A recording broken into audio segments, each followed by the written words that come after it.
Upon arriving in Havana, you might think it's a bit run down, but if you knock on the right door, you'll have a great place to stay. Even if it's on the second floor and all the ceilings are 20 feet high. More like the fourth floor. Looking down at the domino. Dominoes are very popular in Cuba, as is taking a stroll through the Dado to find a fine dining experience. Or maybe a street festival. Every Sunday, Cayamillo has a rumba festival. People come from all over to find it. They may be willing to dance their days away, but is this good enough to be broadcast on the CBC? Well, I do have a radio column, so I am part of the union. In a country that celebrates both its mythical figures and all of its heroes of the revolution in statue, being part of the union wasn't such a bad idea. People were still rolling in. Some may have even been looking for a crowd. This could be my moment, I could get discovered. Uh-oh, here's her manager. You mean just get paid? Oh, no, I can blur. I'm good at blurring faces. Evidently, they didn't believe me, so what could we do?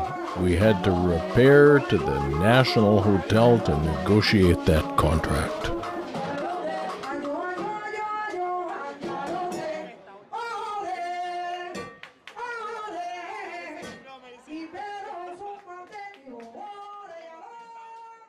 We couldn't come to terms on the contract, so it was time to try and escape town with the footage.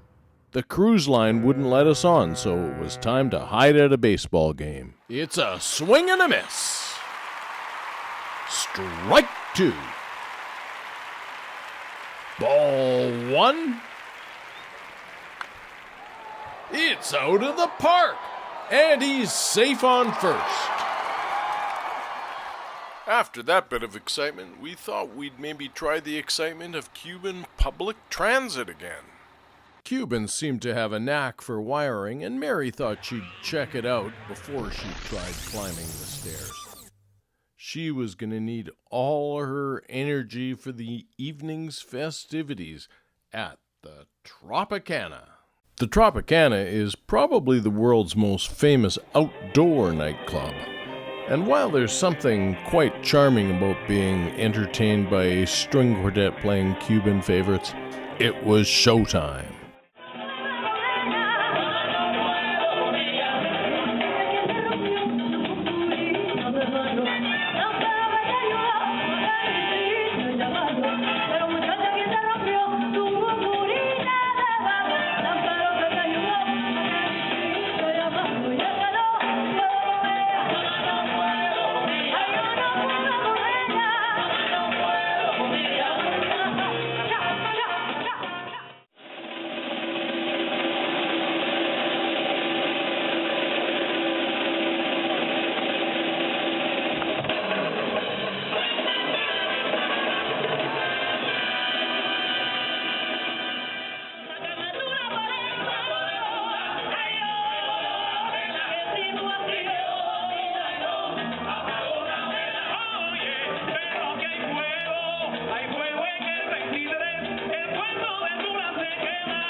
The Tropicana is multimedia, fast-paced, and sensuous.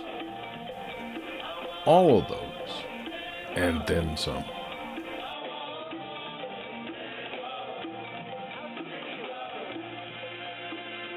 And when you're ready to head out to the courtyard and leave, your driver's there. But how could we top that? Well, maybe a ride in a cocoa cab.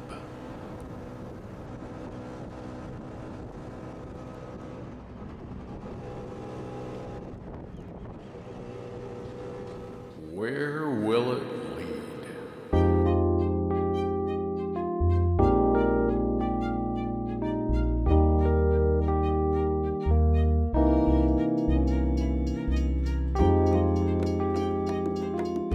It was time to say goodbye to our Havana hosts, get a slice of pizza at the local pizzeria, and a ride in a 1956 Chevy, Pontiac, Dodge. It was so glued together, we couldn't really tell. And not every cab ride features bringing along the cabbie's girlfriend. They got us to the Viezel station, and it was another bus ride.